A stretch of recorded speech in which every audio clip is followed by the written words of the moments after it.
በዲሲፕሊን ያልታነጹ ነጋዴዎች የሆነ አጋጣሚ ተጠቅሞ በዓል መጣ ቁጥር አቅርቦት በሚያንስበትና ፍላጎት በሚኖርበት ወቅት ሆርድ በማድረግ ምርት በማከማቸት እና ገበያ ላይ እጥረት እንዲፈጠር በማድረግ ዋጋ ሲጨምሩ ይስተዋላል። ይሄንን ኦልሞስት ባለፉት 7 ዓመታት ሲሰራ ከነበረው ሚልቅ ቀደም ያልኩት የማድረግ አቅም ጋር አሰናስለን ያየን እንደሆነ ባለፈው ሐምሌ ወር የማክሮ ኢኮኖሚ ማሻሻያው የውጭ ምንዛሪ ተመን ማሻሻያ ከተደረገበት ጊዜ ጀምሮ ሊያጋጥም የሚችለውን የዋጋ ንረት ለመቆጣጠር ሰፋፊ ስራዎች ተሰርተዋል። ከ9.2 ሚሊዮን በላይ ሸማችና የንግዱ ማህበረሰብ እንዲወያይ አጠቃላይ ንግድ ሐሳቢ ላይ ግንዛቤ እንዲወስድ ተደርጓል። ይሄ ስራ የተሰራው ከታች እስከ ላይ ነው ማለት እስከ ፌደራል ድረስ። ሁለተኛ ወደ 109,000 በላይ ነጋዴዎች ላይ እርምጃ ተወስደዋል። ይሄ እርምጃ ከቃል ማስታወቂያ እስከ እስራት ድረስ ነው። 1056 አካባቢ ነጋዴዎች በእስራት እንዲቀጡ ሁሉ ነው የተደረገው።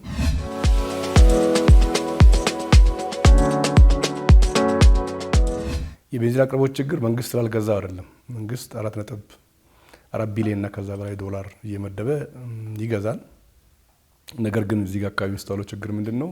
ከዚህ ፊት እንደምታስታውሱት 80% የሀገሪቱ ቤንዚን ፍላጎት ይገባ የነበረው በፖርት ሱዳን ሱዳን አካባቢ ባጋጠመው የጸጥታ መታወክ ምክንያት ሲዘጋ 20% የኢትዮጵያ ፍላጎት ለመሸከም የተዘጋጀው የጅቡቲ ተርሚናል 100% ቤንዚን ወደ ማቅረብ ተሸጋገረ ማለት ነው።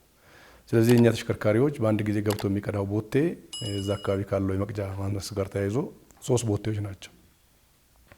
3 ቦቴ በአንድ ጊዜ ገብቶ ምርት በሚያወጣበት ሁኔታ ብዙ የቤንዚን አቅርቦት ሊመጣ አልቻለም። ያም መቅጃው አንዳንድ ጊዜ ሊኬጅ እየፈጠረ ችግር አለ ማለት ነው።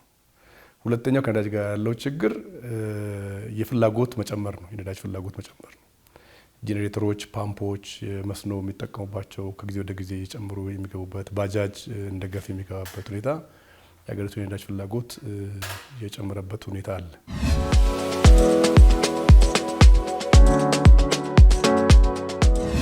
$0.78 ነው እኛ ይሸጥን ያለ ነው። ጅቡቲ እኛ እንግዲህ ከጅቡቲ ነው የምንቀዳው። ጅቡቲ ትራንስፖርት ሳይጨምርበት $1.4 ነው 1 ሊትር። ኬንያ ከዛ በላይ ቁጥር፣ ታንዛኒያም ከዛ በላይ ቁጥር ነው ያለው። ስለዚህ የኛ ምርት ወደ ውጭ የሚወጣበትን በኮንትሮባንድ እድሎች ነበሩ። አሁን ግን የሀገር ውስጥ አንዳንድ ቦታዎች ላይ ቤንዚን ዋጋ ይሄን ያህል ደርሷል፣ 400 ደርሷል፣ 300 ደርሷል የተባለው እጥረቱ ላይ ተጨማሪ አርቲፊሻል እጥረት በመፍጠር ገበያ በማስራብ የሚደረግ ህገወጥነት ነው። እዚህ ላይ ኮምጨጭ ያለ እርምጃዎች ተወስደዋል። በጣም ሰፋፊ እርምጃዎች ተወስደዋል። ከ56 በላይ ማደያዎች ተዘግተዋል።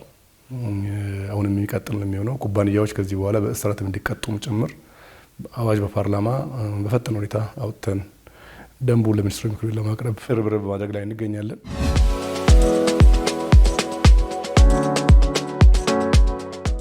ለውጥ መጥቷል ብቻ አይደለም የመጣው ለውጥ እጅግ በጣም ከፍተኛ ለውጥ ነው የመጣው። 2010 የለውጡ የመጨረሻው አመት ላይ ከውጭ ንግድ የተገኘው ገቢ 2.6 ቢሊዮን አሜሪካን ዶላር ነው ሙሉ አመት። ባለፉት 8 ወራት 4.5 ቢሊዮን አሜሪካን ዶላር ደርሷል። ስለዚህ በ2.6 እና 4.5 ቢሊዮን ኦልሞስት ኒርሊ ሃፍ ሆኗል በ8 ወር። የአመቱ የምንጠብቀው ከ6 ቢሊዮን ዶላር በላይ ነው።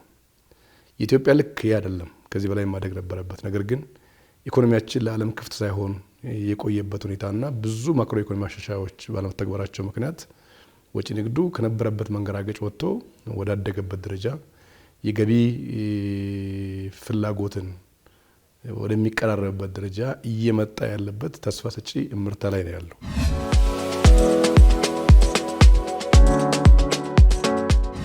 የኛ ምርቶች የዴስቲኔሽን ኮንሰንትሬሽን ችግር ነበረባቸው። የመዳረሻ ገበያ ኮንሰንትሬት የማድረግ የተወሰነ ነገር ብቻ ነበር እንልክ የነበረው።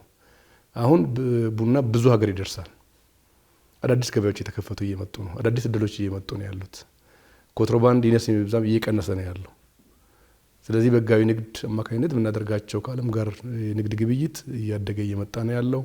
ይህ ሊያሰፉ የሚችሉ የአፍሪካ ነጻ ንግድ ቀጠና ትግበራ፣ የዓለም ንግድ ድርጅት አባልነት ድርድር የሚባሉ ጉዳዮች አዘ ኢንድ ኦፍ ዘ ዴይ የገበያ ድርድር ነው፣ የገበያ ማስፋት ነው።